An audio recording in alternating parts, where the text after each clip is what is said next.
dangerous, alarming times across the region, across the Arab-Muslim world.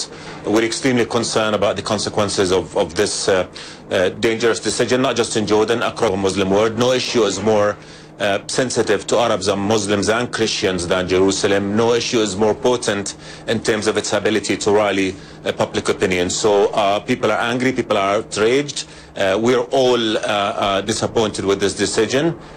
That was the Prime Minister or President of Jordan talking there about this. And I've got my friend Kevin Howard is with me from Christian Friends of Israel. He lives in Jerusalem, 10 months out of the year?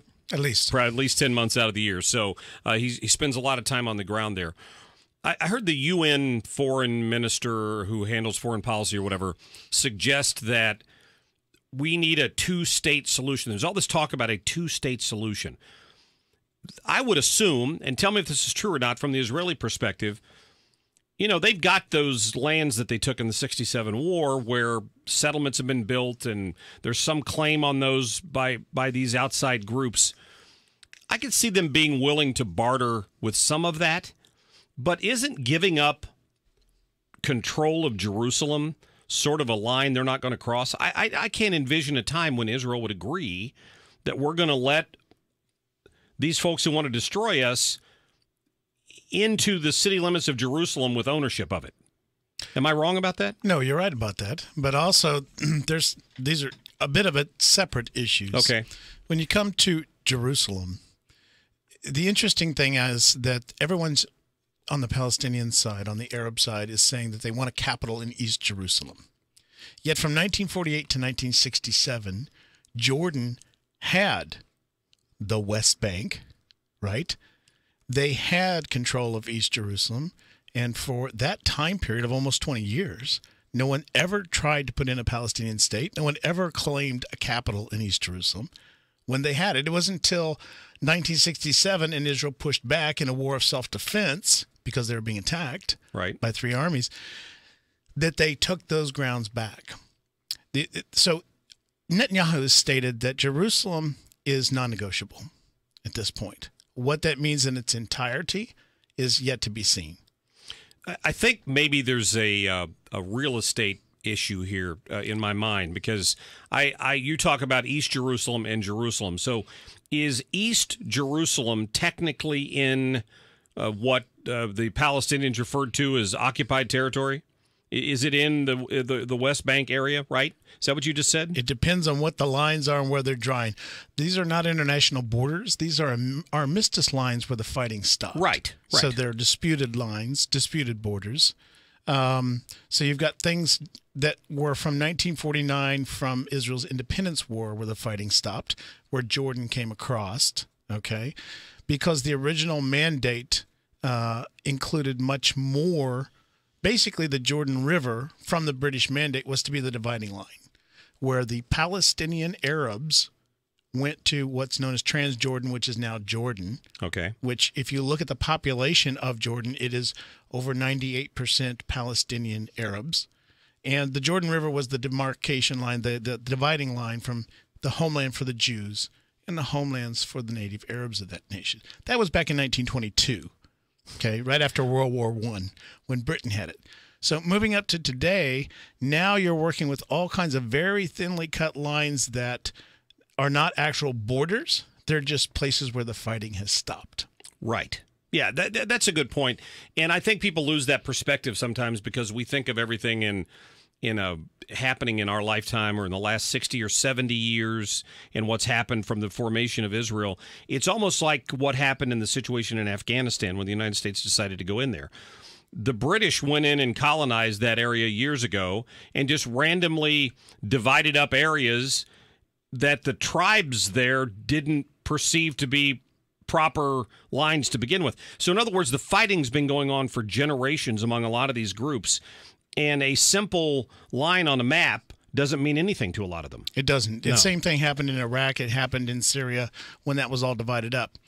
The situation now with trying to work with a two-state solution, you really need to look at the present and within the last 15 years. In 2005, the Gaza Strip, as it is known today, was under Israeli rule. okay, from the 1967 war.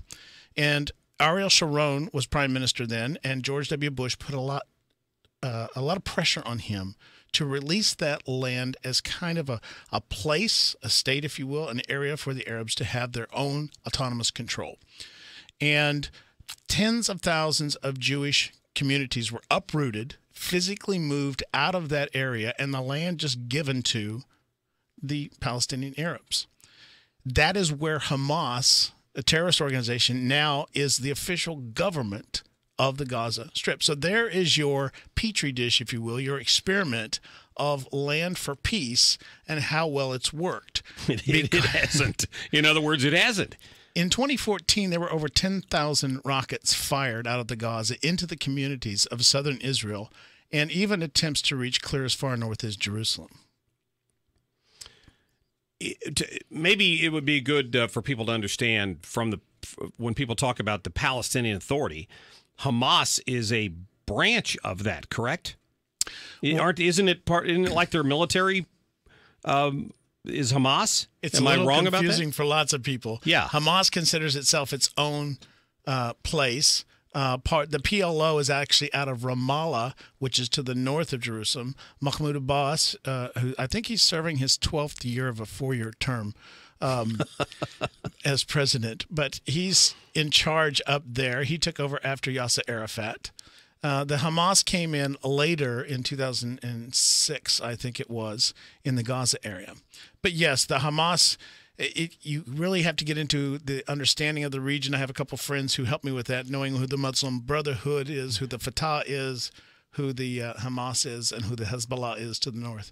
But needless to say, Israel has plenty of enemies. I've often related it to, if living here in St. Louis, if somebody from across the river over there in Illinois was routinely lobbing mortars into our city, you would not put up with that for very long without striking back. And yet when they do, they're accused of murdering children and hitting residential areas because these people hide in residential areas, right? These terrorists. Yes, they do. Yeah, they use their mosques, their schools, and their hospitals to fire the rockets from.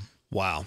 Kevin Howard, my guest here, and he's in town for the holidays, but resides in Israel most of the time in Jerusalem. What do you think the environment's like over there today, given the threat level probably going up a couple of degrees, given this decision by the president? Will the Israeli government just put more border agents out, or what do they do? Well, there's a lot of different specialized units. There is an actual border police in Israel. It's one of the portions of the military and the policing system that our organization actually helps. We just helped to purchase a 4x4 ATV. It's a 4-man vehicle. It's an anti-terrorism vehicle that is used actually on the perimeters of East Jerusalem, going through the streets because they're very narrow over there, watching things at night. The mood over there is a bit apprehensive, I think, for everybody. We've dealt with days of rage before, but you don't need an announcement by the U.S. president to have one of those happen. Just a year and a half ago, some of the local imams said that there was a problem with Al-Aqsa. The status quo was being changed, and teenage boys started stabbing people on the sides of the street. So Israel's dealt with this before. They'll continue to deal with it, and unfortunately, they're used to dealing with it, but they're good at dealing with it. To go back to the St. Louis analogy here, if Illinois was a different country and the people over there were told, if you martyr yourself, we're going to take care of your family for the rest of their lives, it might drives violence, and that's what a lot of these kids are taught. Am I correct? Yes, you're correct, and that's a lot of, I believe there's the Taylor Force Act is part of legislation trying to come against the funding of terrorism in that kind of a way, basically saying that you cannot be funding people who go to prison for a terror act. You can't put them on the payroll every month, and you can't be naming streets and paying pensions out for people who have martyred themselves. Yeah, that's a good point. Let me get to the phone here real quick. Steve, thanks for calling in. You're on the radio. Hey, Mark, how you doing, buddy? Hey, good. Thank you. Hey, I have a quick question. What would happen, let's just say, if the embassy doesn't get built before Donald Trump leaves office? Is there some type of stipulation put in there that it's a done deal and they still have to go through with that? Because I honestly would like to see him start it next week. Yeah, I don't see why there would be anything that would prevent the next president from just reversing that decision. Because it's been sitting there waiting to be acted on forever. So I assume you could choose to reverse that decision. When President Michelle Obama takes office, she could just do that as an executive decision, right? Yeah, that's why I'd like to see the billing put up, because then it's harder to get out of it at that point. It's a good point. Yeah, Steve, thanks for making that point. I couldn't agree with you more. They could probably just reverse the decision. So there's probably, I wonder if Benjamin Netanyahu will call up President Trump and say, why don't we see if we can speed this process up a little bit, just in case. It's a possibility. There are 2 U.S. consulates in Jerusalem, not the official embassy. There's land that supposedly is owned by America, and another plot that is supposedly owned by the United Kingdom within that area of Jerusalem. Never been built on. So we'll have to wait and see how that progresses. See what goes on. Yeah. I got about a minute left here. You have a radio show yourself that you do through CFI, Front Page Jerusalem. How can people listen to that through your website? They can go to frontpagejerusalem.com. It takes you right to the site for the archives, but it's on a few hundred stations across America. Christian talk radio.